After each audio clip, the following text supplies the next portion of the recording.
Olá, boa noite. Meu nome é Camila. Eu vou fazer uma breve apresentação sobre sustentador de ordem zero e diagramas de bloco de sistemas com elementos em tempo discreto e tempo contínuo. Falar um pouco da transformação do domínio de sinais, transformados de Laplace os sistemas amostrados e transformados a Z. Dar um exemplo para determinar a função de transferência em transformado a Z. E fazer um exemplo para a gente encontrar uma resposta no tempo amostrado. Finalizar falando um pouco da estabilidade e a diferença do tempo discreto e tempo contínuo. Bom, a transformação do domínio de sinais, então, para a gente permitir essa interconexão entre sistemas discretos e sistemas contínuos, é necessário ter claro o que são transformações no domínio de sinais, né? Nesse caso, a gente precisa transformar nosso sinal contínuo em um sinal discreto, primeiramente, e a gente pode fazer isso aplicando um trem de impulsos no intervalo de tempo. É importante, nesse caso, a definição do tempo que a gente vai aplicar esse trem de impulsos, para que a representação do nosso sinal de saída seja o mais próximo do sinal original, né? Normalmente a gente pode usar um filtro aí passa baixa para a gente determinar esse período próximo do real. Aqui no o sistema, essa operação é chamada de amostrador, né? Então a gente pode amostrar o nosso sinal de entrada aqui, exemplificado por x, e vou obter um sinal de saída aqui x asterisco, que é chamado de sinal amostrado. Depois é necessário a gente transformar de maneira inversa o sinal discretizado num sinal contínuo para aplicar no processo. Essa operação a gente pode ser realizada através de uma interpolação dos valores do sinal discretizado. Existem outras metodologias para se fazer essa interpolação, porém uma das mais utilizadas aí na prática é a interpolação por degraus, que aqui a gente também pode conhecer como sustentador de ordem zero. Então, nesse caso, o valor do sinal é mantido constante e é igual ao valor discretizado, né?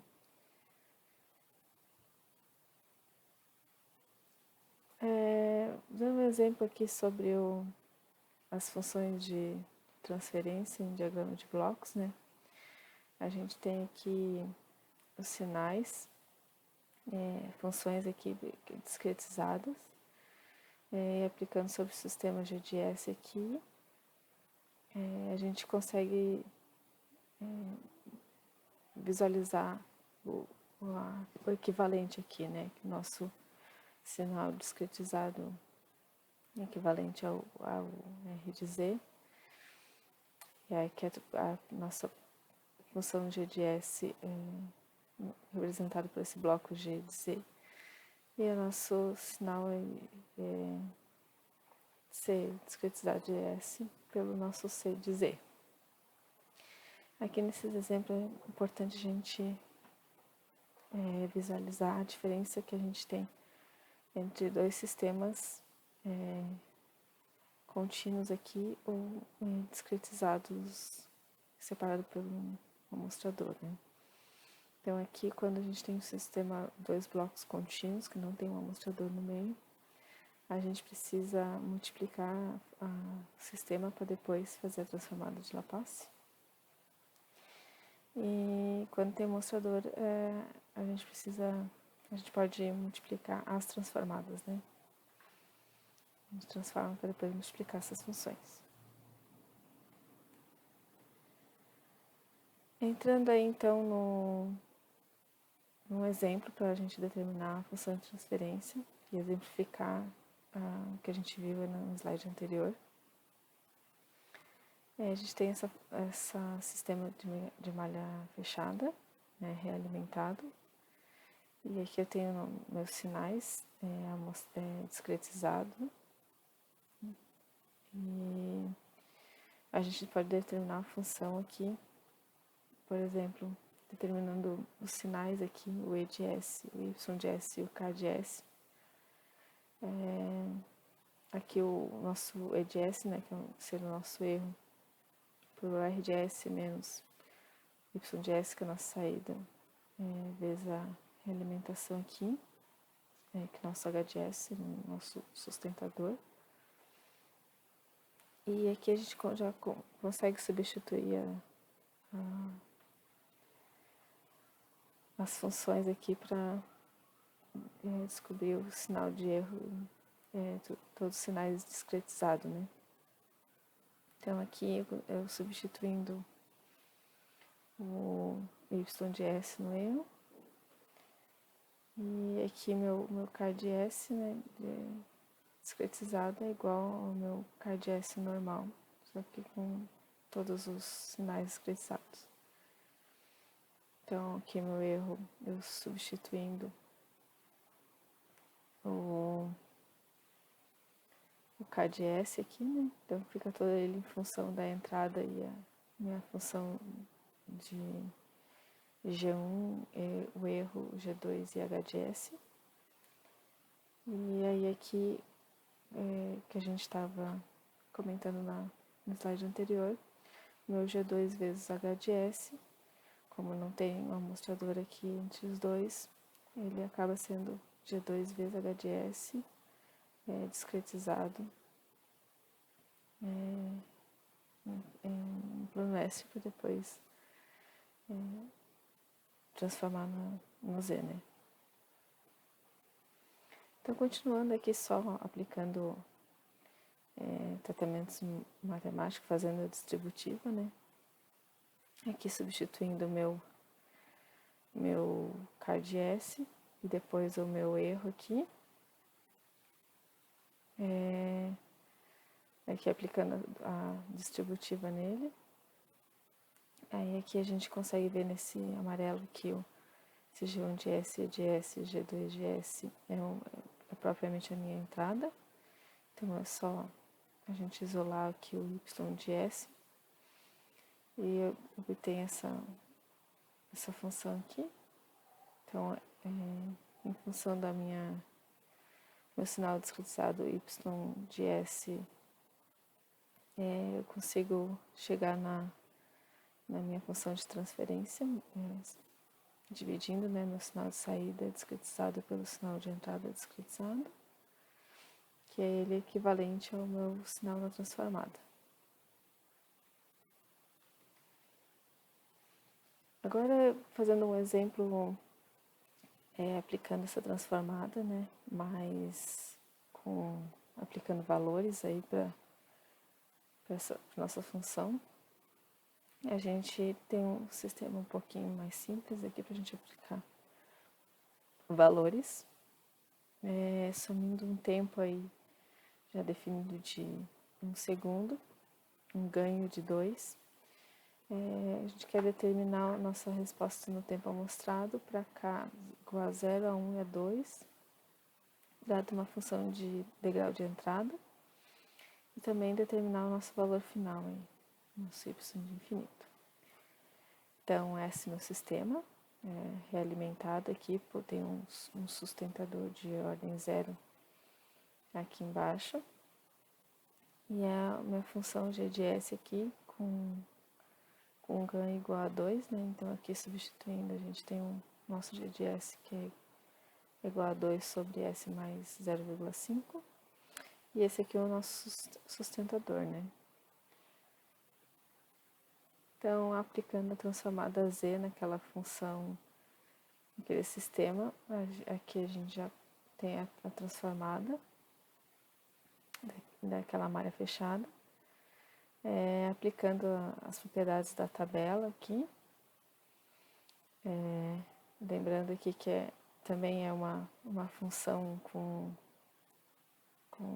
R vezes G, né, de S, que é o que a gente viu nos slides anteriores. Aí aqui a gente consegue transformar as funções para usar na tabela e definir a transformada, né? Aqui a gente substitui o nosso tempo por 0,1 segundo. E continuando aqui a transformada, aqui a gente aplicou no numerador, né? No RG de Z,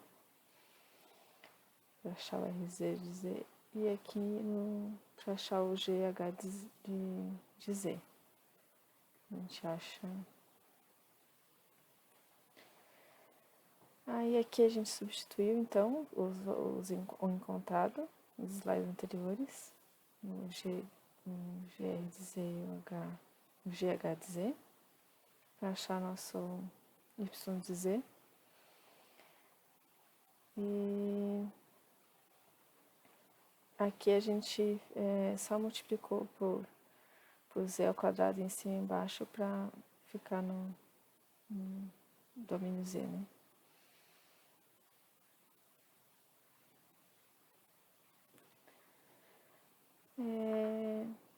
A gente agora aplicou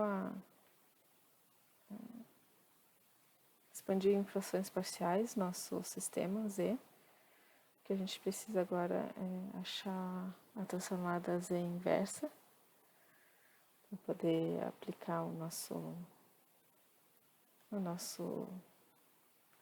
KT. Então aqui expandimos em frações parciais, achamos o A e o B aqui para a gente transformar em Z na menos 1, né?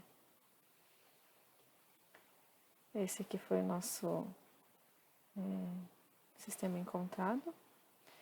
E aí, aplicando a tabela novamente, né, a gente consegue achar o nosso Y de KT. Aí, esse é o nosso sistema transformado inverso já no tempo contínuo. Aí, para K igual a 0, K igual a 1 igual a 2, a gente substituindo, temos esses resultados, né? Então, para K igual a 0, a gente achou 0, K igual a 1, 0,195 e K igual a 2, 0,342. E aí, para achar o valor final, a gente tem esse teorema, que é y de kt, com k tendendo a infinito, desse limite de k tendendo a 1, ou menos a z inverso de y de z. E aí, aqui a gente aplicando, a gente chega a 0,8. E a gente também pode substituir a nossa função aqui por um k muito grande, né? A gente tende a chegar ao mesmo resultado aqui, né? Bom, para finalizar, falando um pouco da estabilidade do sistema analógico para o sistema discreto, né? Então, a diferença entre os sistemas de controle analógico e realimentar sistemas de controle digitais é feito que a taxa de amostragem tem sobre, é o efeito que a taxa de amostragem tem sobre a resposta transitória do sistema, né? Então, a alteração aí da taxa de amostragem pode alterar a resposta de super para subamortecido ou até tornar o sistema instável. Então, é o que eu comentei lá no começo da apresentação sobre a importância do período da amostragem, né? Ele influencia fortemente na estabilidade do sistema. Então, como a gente já sabe, no plano S, todos os polos devem estar no semiplano esquerdo para garantir estabilidade. Isso significa que a parte real deve ser negativa, né? Então, aqui no plano Z é a mesma regra, né? Então, aqui a gente tem a equivalência, nosso plano S deve ficar no semiplano esquerdo. E no plano Z, a estabilidade acaba ficando no interior do raio unitário. É isso, muito obrigada.